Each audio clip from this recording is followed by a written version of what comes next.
بسم اللہ الرحمن الرحیم حمدت حمدا وصلیت صلاۃ وسلمت سلاما اما بعد فاعوذ باللہ من الشیطان الرجیم بسم اللہ الرحمن الرحیم قال النبی صلی اللہ علیہ وسلم نہا عن بیع الغرر صدق رسولنا النبی الکریم الامین۔ معزز و محترم سامعین و ناظرین، تجارت کے ساتھ منسلک مختلف مسائل کے اوپر گفتگو کا سلسلہ جاری و ساری ہے۔ آج کی گفتگو کا عنوان ہے کہ دھوکہ ایک سنگین جرم ہے۔ حضور علیہ الصلوۃ والسلام نے دو لفظوں میں اس بات کو یوں سمجھایا، لا ضرر ولا ضرار، نہ کسی کو نقصان پہنچاؤ نہ نقصان اٹھاؤ۔ جو بندہ اپنے تئیں بہت بڑا دانا بن کے دھوکہ کر کے پیسے بٹور رہا ہوتا ہے، وہ یہ مت سمجھے کہ میں نے دھوکہ کر لیا، میں اب کسی سے دھوکہ نہیں کھاؤں گا۔ یہ ہو ہی نہیں سکتا۔ کما تدینو تدانو، جیسا کرو گے ویسا بھرو گے۔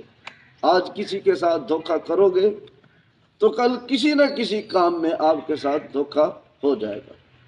دھوکے کی مختلف صورتوں پر آقا نعمت جان عالم صلی اللہ علیہ وآلہ وسلم نے پابندی لگائی ہے، جیسے بے نجش، یعنی محض بولی بڑھانے کے لیے ریٹ لگانا، خریدار نہ ہو۔ اس پر انشاءاللہ تفصیلی گفتگو الگ سے ہوگی۔ دھوکے کی ایک صورت بیع تسریہ کی ہے، یعنی جانوروں کے تھنوں کو باندھ دیا جاتا ہے یا کسی طریقہ سے ان میں دودھ روک لیا جاتا ہے۔ اب منڈی میں جا کر جب بکری کو، گائے کو، بھینس کو دکھاتے ہیں تو اس کے تھنوں سے یوں محسوس ہوتا ہے کہ یہ 10-20 کلو ایک وقت کا دودھ دے گی۔ یہ دھوکہ کیا جاتا ہے۔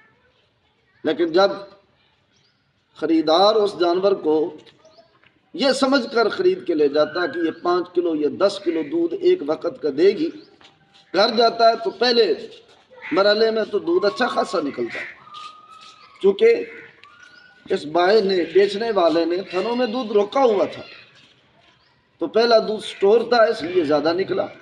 لیکن اگلی مرتبہ جب دودھ دونے کے لیے نیچے بیٹھتا ہے تو پھر کہاں 5 کلو اور کہاں 1 کلو، پریشان ہو کر بیٹھ جاتا ہے۔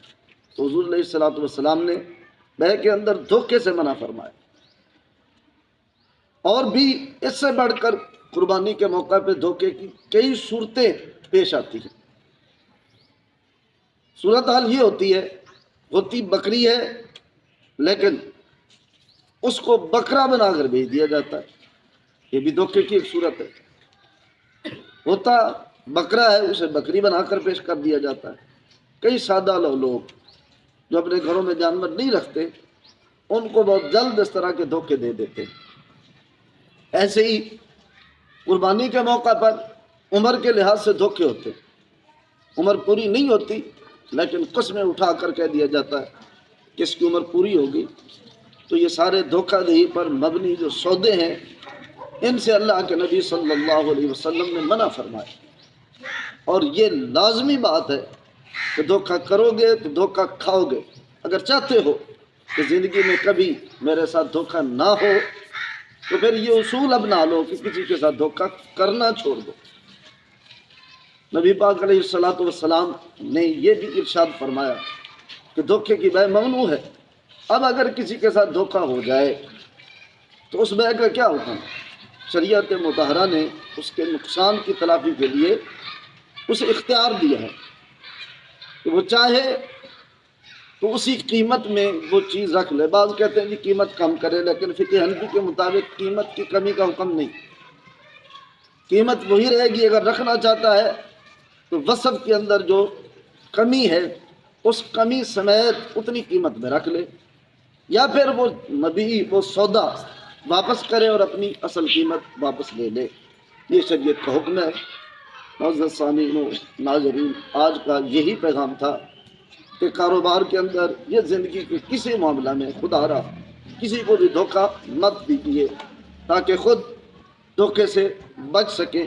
اللہ رب العزت ہم سب کو شریعت مطہرہ کے سنہری اصولوں کے مطابق زندگی بسر کرنے کی اور تجارت کرنے کی توفیق عطا فرمائے۔ ربانی آفیشیل چینل، اس کو دیکھتے رہیے، سبسکرائب کیجئے، تاکہ ہر نیا مسئلہ اور ہر نیا درس آپ تک پہنچتا رہے۔ وصلی اللہ تعالی علی حبیبہ وآلہ واصحابہ اجمعین، فی امان اللہ۔